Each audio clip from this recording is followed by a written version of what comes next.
Prabu Permana ikut. Marvel sebagai Arya Kebonan,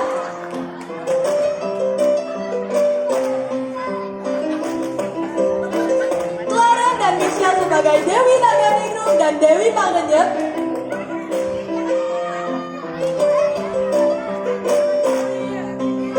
Putri dan Cenaya sebagai Dayang,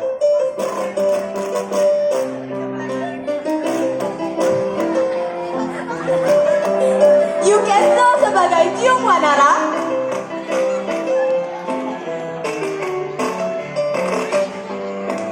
Devana dan Trisna sebagai pengawal. Vincent sebagai Haryang Banga,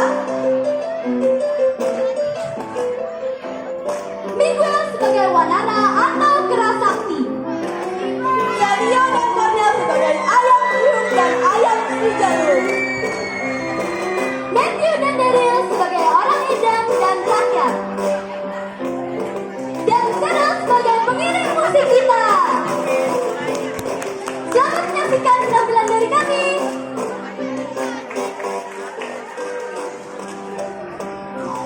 Penonton! Oi penonton! Penasaran gak nih? Tepuk tangannya mana? Di sana gunung, di sini gunung, di tengah-tengah Pulau Jawa. Selamat menikmati penampilan dari drama SMP Mutiara Bangsa. Jing goncang ganjing, langit gelap gelap. Pada zaman dahulu berdirilah sebuah kerajaan besar di Pulau Jawa.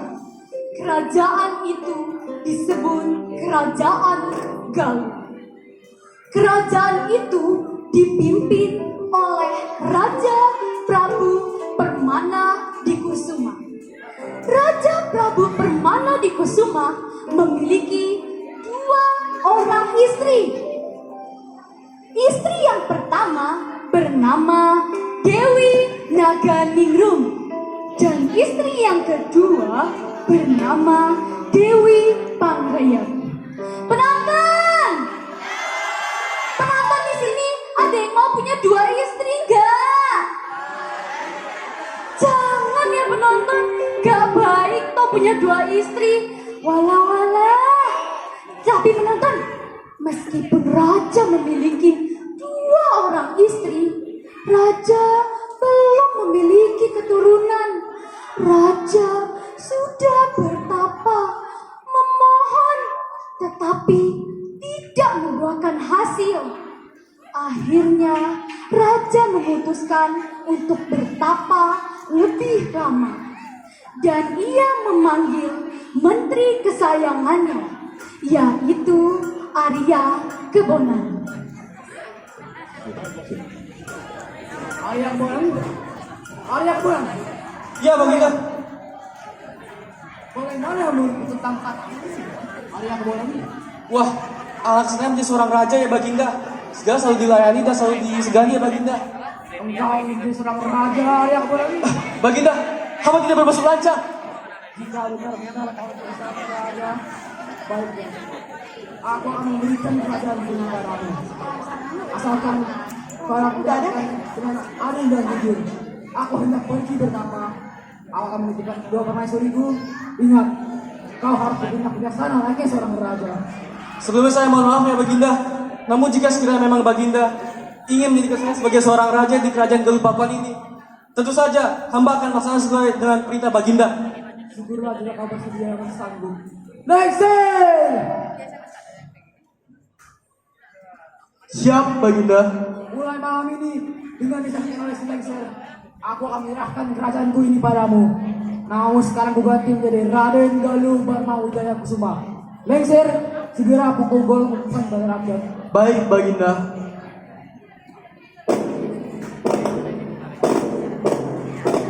Setelah serah terima, Baginda segera bersemedi dan menyapa dari hadapan Arya Kebonan. Arya Kebonan sangat gembira. Nah penonton, Arya Kebonan berganti nama menjadi Raden Galuh Barma Wijaya Kusuma. Sekarang ia telah menjadi raja yang kaya. Sedangkan lengser kawannya sesama menteri sekarang harus menyembah kepadanya. Lengser dengan hati agak kesal melayani raja baru ini.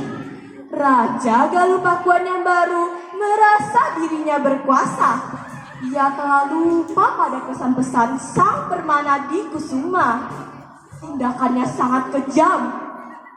Pada suatu hari, Dewi Naganingrum dan Dewi Pangrenyep datang menghadap. Maksud kedatangan kedua permaisuri Baginda akan menceritakan tentang mimpi mereka semalam.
Penonton!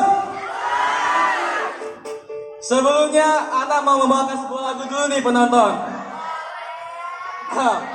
Rating suara Ana ya dari 0 sampai 10 ya. Musik! Senangnya dalam hati kau beristri dua, asik-asik seperti dunia ada yang punya. Berdirilah kedua permaisuriku. Ada apa kalian menemuiku? Jadi begini Baginda, maksud kedatangan kami ingin menyampaikan mimpi yang kami alami. Betul Baginda, kami bermimpi bahwa bulan jatuh ke pangkuan kami. Menurut nama Brahmana dan Ajak Sukaresi, kami berdua akan mendapatkan seorang putra. Hah, ya benar saja. Aku harus membagi langsung pada Ajak Sukaresi. Lancer! Siap, Baginda. Segera panggil Ajak Sukaresi untuk menghadapku sekarang juga. Baik, Baginda. Cepatlah!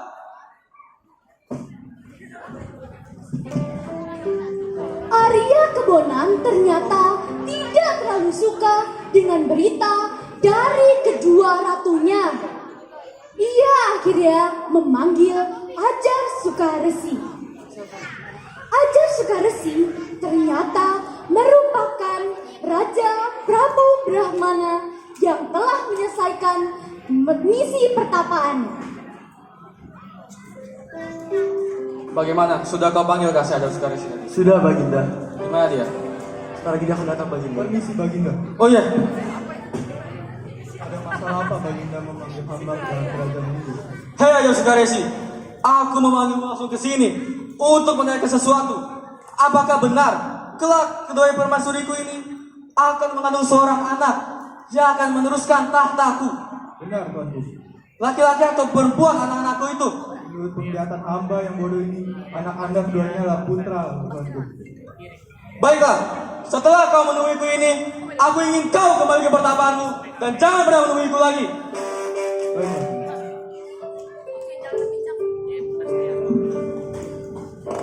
Ki Ajar Sukaresi segera kembali bersemedi. Beberapa bulan berlalu, apa yang dikatakan oleh Ajar Sukaresi ternyata benar. Ada kabar gembira nih penonton. Kedua permaisuri Baginda benar-benar hamil. Setelah 9 bulan, Dewi Pangrenyep melahirkan seorang putra. Anak laki-laki ini oleh Baginda diberi nama hari yang bangga. Sedangkan Dewi Naganingrum belum melahirkan. Raja merasa heran karena sudah 10 bulan Dewi Naganingrum hamil. Tapi penonton, Dewi Naganingrum belum ada tanda-tanda akan melahirkan. Pada suatu hari, Baginda datang ke tempat Dewi Naganingrum hendak menjenguk istrinya.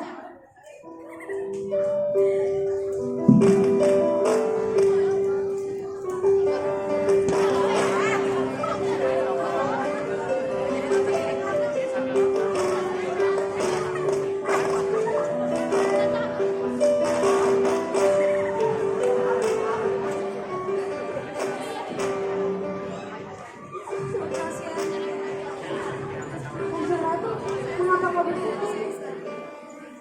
Aku rasa ada yang salah denganku. Kenapa anakku ini belum lari juga? Kanjeng Ratu jangan bersedih. Nanti anak kandungan Kanjeng Ratu juga ikut bersedih. Iya, tidak mau aku ikutan sedih. Kanjeng Ratu, Baginda Raja sudah datang. Dinda, Bukan saya, Baginda. mukanya mirip sih. Minggir. Dinda, mengapa engkau bersedih? Aku sedih, Kanda. Sudah 10 bulan. Bayi kandung ini belum lari juga. Sedangkan bayi dari Pangeran sudah lahir. Oh, sabar ya Dinda. Kelak bayi yang kau kandung itu akan segera lahir juga ke dunia ini. Sebaiknya kita banyak-banyak berdoa kepada Yang Maha Kuasa agar bayi yang kau kandung tersebut akan lahir juga ke dunia ini. Baiklah, mari ku antarkan kau untuk beristirahat.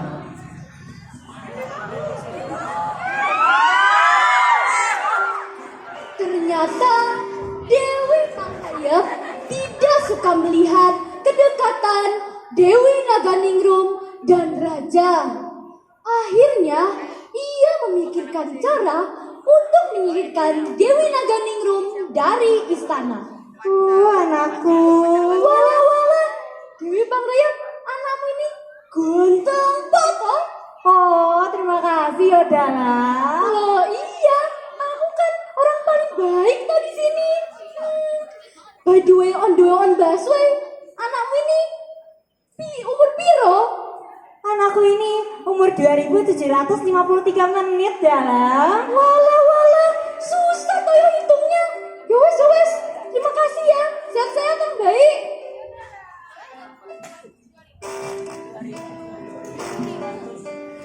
Anakku pinternya.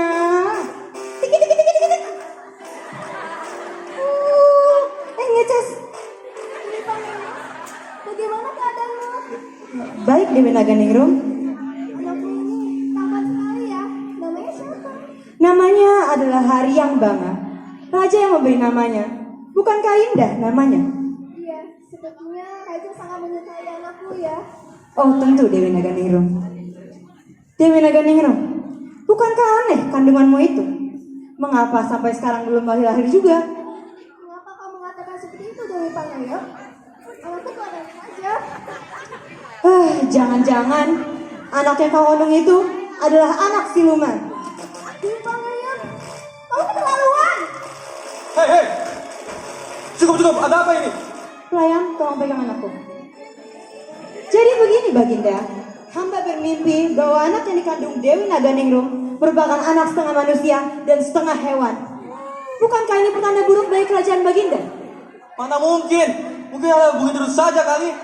Tapi hamba yakin, Baginda, bahwa ini merupakan sebuah pertanda. Sudah 10 bulan, bayinya belum lahir juga. Wah, benar juga yang kau katakan ya. Ini adalah aib bagi kerajaan saya. Lengser! Siap, Baginda. Segera singkat Dewi Naganingrum. Aku hapuskan dia sebagai ratu dari kerajaan Kelumpangan. Keluar dari kerajaanku. Akhirnya kau diusir juga dari kerajaan ini.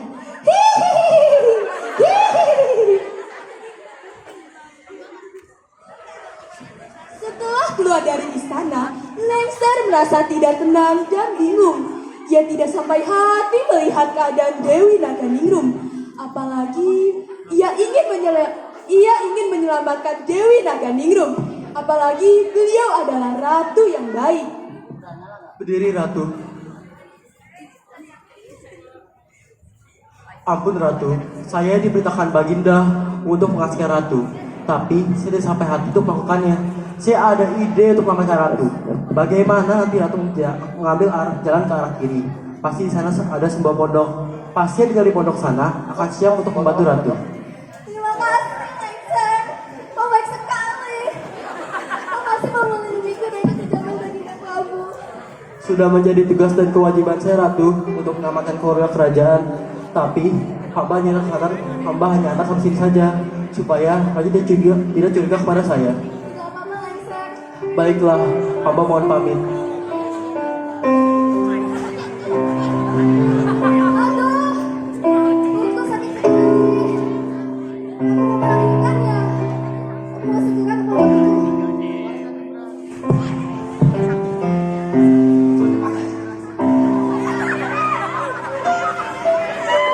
Kenapa nek? Apa tuh nek?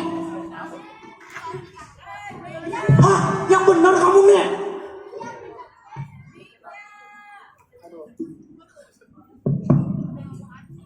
Iya benar, Kek. Itu kan bisa jadi rezeki bagi kita. Alah, kamu tuh jangan minta pus mulu. Kita tuh udah tua, udah susah dapet anaknya. Tapi, Kek, Coba dengar deh, itu ada seorang orang minta tolong di sana. mana, Kek? Tuh nek, tuh, aduh, tuh, ya ampun. Astaga, Cahayu. Kenapa kamu Ayo, bisa di bantu. sini, nak? Ah, jangan, Kakek dan nenek Balangantrang segera menolong Dewi Naganingrum. Akhirnya Dewi Naganingrum melahirkan seorang anak yang cakap. Setelah 13 tahun berlalu, anak itu tumbuh dengan subur dan sehat dan penuh kasih sayang oleh Dewi Naganingrum, kakek dan nenek Balangantrang. Pada suatu hari, anak tersebut ikut kakek ke hutan untuk berburu, dan buruannya akan dijualnya ke kota.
Kenapa nak?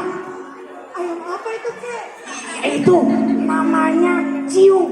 Ayam yang konon katanya paling kuat di hutan ini. Saat terbang, ia bisa menjadi elang yang perkasa. Namun saat di darat, ia menjadi ayam yang paling kuat di sini. Wah, bagus ya, Kek. Iya, Kalau ini kenapa, Kek? kalau ini namanya Wanara. Ya, Wanara. Ini adalah kera paling sakti di hutan ini. Gimana kalau begitu nama kedua binatang itu digabungin jadi namaku, Kek? Ibu, kakek, dan nenek belum pernah memberikan nama untukku loh. Oh iya, bagus juga ya. Cium Wanara. Boleh. Saat pulang kita kasih tahu ibu dan nenekmu ya. Ya, Kek, ayo kita pulang. Ibu berantem, jangan berantem.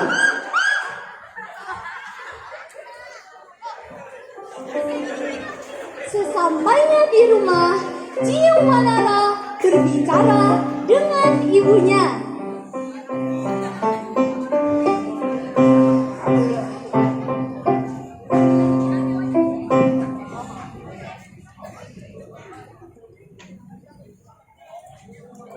Ibu, sebenarnya ayahku siapa sih, Bu?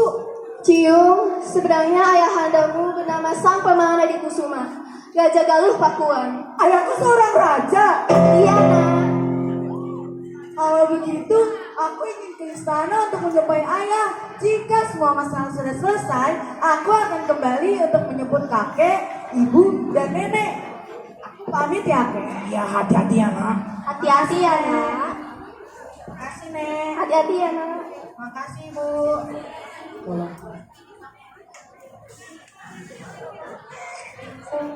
Setelah menerima restu dan membawa ayam ajuannya, Ciung Wanara berangkat menuju negeri Galuh Pakuan. Kira-kira apa yang terjadi ini menantang? Kita saksikan adegan selanjutnya.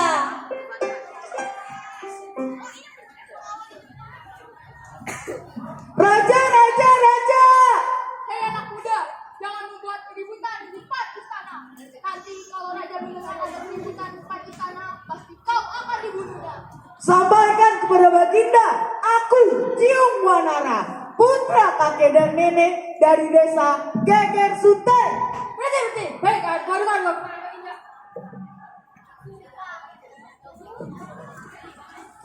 Ampun Baginda, ini pemuda yang membuat keributan di depan istana Baginda. Hei anak muda, siapa namamu dan dari mana asalmu? Nama hamba Ciung Wanara, putra kakek dan nenek dari desa Geger Suten. Apa maksud membuat keributan di depan istana saya? Baginda, hamba mempunyai seekor ayam yang aneh. Lebih aneh lagi, induknya mengandung selama 10 bulan. Saat mesti menjadi telur itu pernah hanyut di sungai. Baiklah, pengawal lepaskan dia. Berdirilah. Jadi kau ingin mengadu ayammu dengan ayam milikku? Kau tidak tahu ya, ayamku besar dan jago. Kamu tidak akan mungkin bisa mengalahkan ayamku. Ayamku kunamai si Jeluk. Apa taruhannya? Jika ayam hamba yang kalah, hamba siap memberi nyawa hamba. Tapi sebaliknya, jika ayam Baginda yang kalah, Baginda harus memberi separuh kerajaan Galuh Pakuan. Siap-siap saja, nyawamu akan segera hilang. Lengser! Siap Baginda. Segera bawakan ayamku si Jeluk dan ayam pemuda ini dari kandangnya. Baik Baginda. Cepat, pengawal bantu dia. Siap Baginda.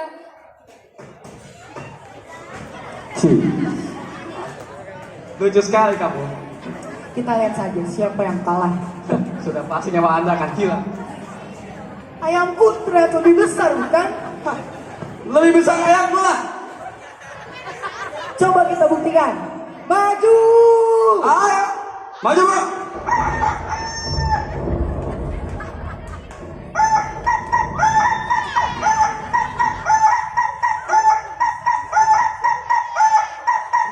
Maju.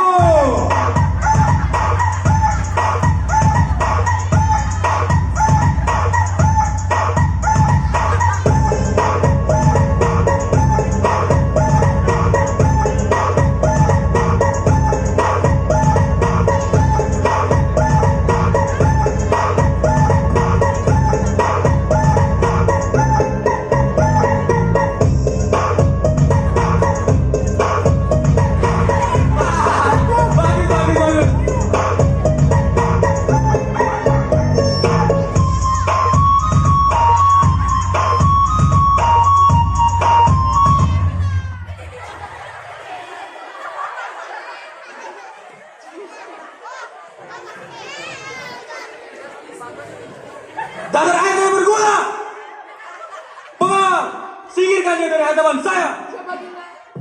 Gimana? Ayam Baginda sudah dikalahkan dengan ayamku. Baiklah, saya mengakui kekalahan saya. Oleh karena itu, akan kuberikan kerajaan Galupakuan di sebelah barat untukmu. Namun, di sebelah timur akan kuberikan kepada putraku, Haryambana. Terima kasih Baginda. Minggir kau.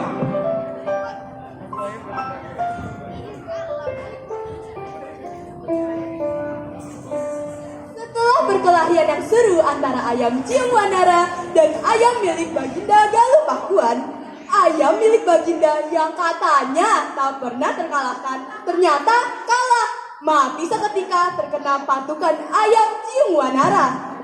Pada suatu hari, Ciungwanara yang telah membuat penjara besi untuk mengurung orang-orang jahat berhasil dengan melakukan siasat, sehingga memasukkan Prabu Barma Wijaya Kusuma dan Dewi Pangrenyep ke dalam penjara yang baru dibangun. Setelah melaksanakan rencana dan siasat untuk menghukum Prabu Barma Wijaya Kusuma dan Dewi Pangrenyep, ia kemudian memberitahu orang-orang di seluruh kerajaan tentang perbuatan jahat Barma dan Pangrenyep.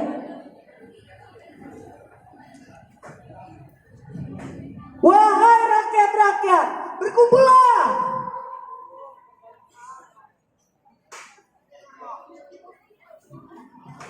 Dengarkan bahwa raja yang jahat dan ratu yang kejam kini sudah berada di penjara istana. Hore, hore! Syukurlah akhirnya negara kita menjadi negara yang aman, tetap damai dan sejahtera. Wah, akhirnya kita terbebas dari kekejaman raja jahat. Hore! Apa? Ciungwanara memenjarakan ayah dan ibuku? Aku hanya menghukum yang jahat. Jangan sombong kau Ciungwanara.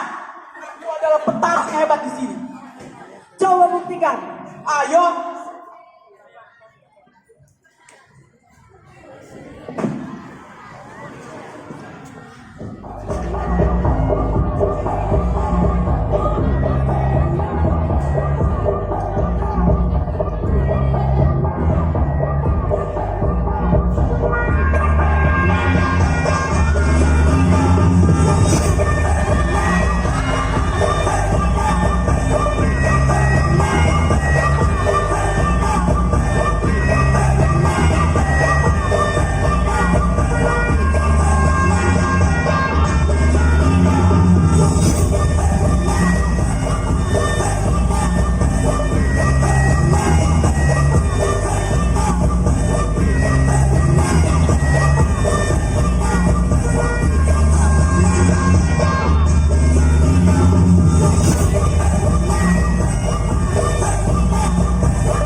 Wanara, kembalilah.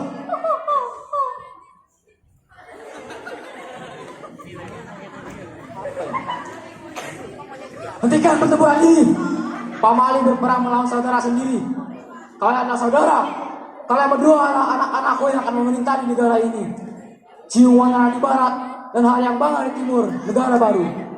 Sungai di sekitar wilayah ini akan aku namai Sungai Pamali. Untuk mengingatkan kalian bahwa adalah Pamali untuk memerangi saudara sendiri. Biarlah Dewi Pangrenyep dan para wijaya yang dulunya adalah Arya Kebonan di penjara akan dosa mereka.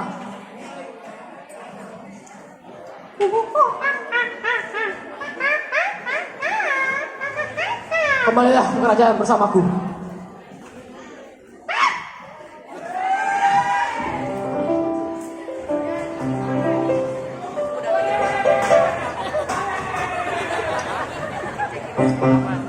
Setelah mendengar penjelasan ayahandanya, Ciungwanara segera menjemput kakek dan nenek Balangantra. Mereka semua hidup berbahagia di dalam istananya. Dan sejak itu pula, Sungai Pamali dikenal sebagai Sungai Cipamali atau Kali Pemali. Pamali yang artinya tabu atau dilarang. tamatlah cerita.